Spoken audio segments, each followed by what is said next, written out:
La guerre d'Indochine obligea l'arme blindée, qui venait de mener à un conflit en Europe, à s'adapter à un ennemi et à un terrain totalement différents. La grande innovation fut la constitution de groupements amphibies.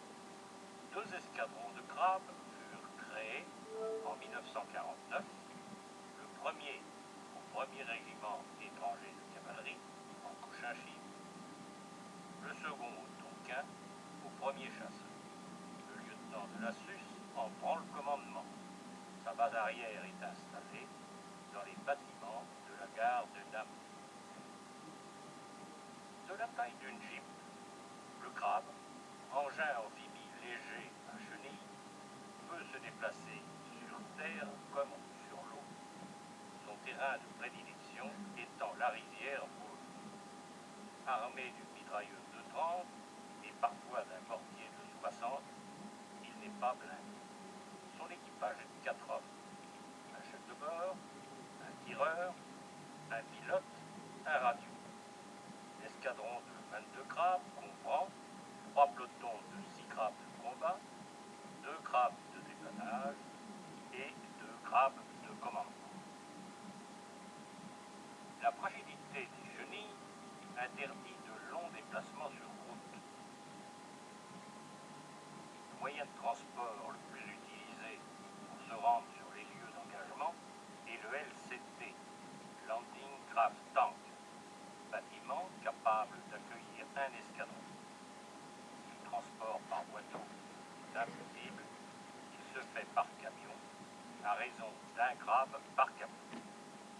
Au début, les Viettes furent surpris par ces unités très mobiles qu'ils ne connaissaient pas et qui se faufilaient entre les villages du Delta pour les intercepter quand ils se retiraient devant les troupes du ratissage. Le Pacha a invité les lieutenants de la SUS et Ker David sur la dunette de son LCT. Un crabe sort du LCT. Un briefing en plein air. Les lieutenants des Hazards, Cavet, Ker David, la SUS et 2 sous-officiers d'échelon. En avant escadron, SUS à l'ennemi. Il faut bien admettre que souvent, le crabe tient plus du bateau que de l'engin blindé terrestre, char ou automitrailleuse. Et il arrive même que le chef d'engin prenne une posture de gardien. Voyez la SUS. Dès 1950, le Viet a réalisé que les crabes sont vulnérables. Ils s'enterrent, s'enlisent et s'effondrent. L'escadron commence à subir des pertes sévères. Autant que possible, il doit rester éloigné des villages. Mais il faut bien marquer quelques pauses. Voici Bizarre, la SUS, les Hazards, puis encore la SUS et les Hazards, et Bizarre dans un curieux véhicule de liaison personnelle. En opération, on fait des rencontres, et comme la SUS, on parle à la radio. Mais on ne s'éloigne pas de son crabe. Le terrain n'est pas toujours plat, et les situations sont parfois délicates. Un crabe anonyme, puis un autre. Ker David sur son crabe Ion. Des Hazards sur le sien. Le crabe La Sèche, ironie du sort, a coulé corps et biens au cours d'une opération en août 1950.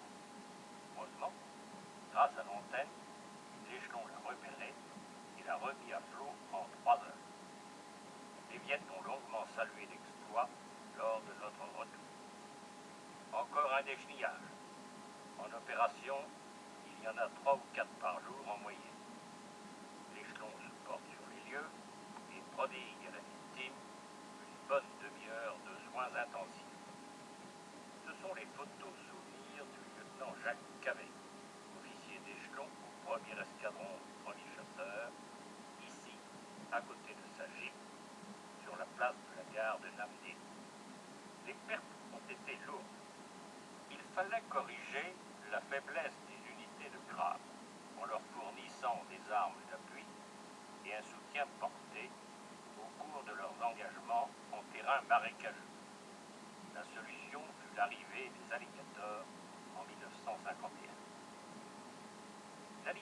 L'Alligator est un engin blindé chenillé de débarquement de 14 tonnes 5, existant en deux versions, une version cargo avec une rampe relevable à l'arrière et une version avec tourelle de fusilier 8, pouvant tirer en tir direct ou en tir court avec son canon court de 75 mm.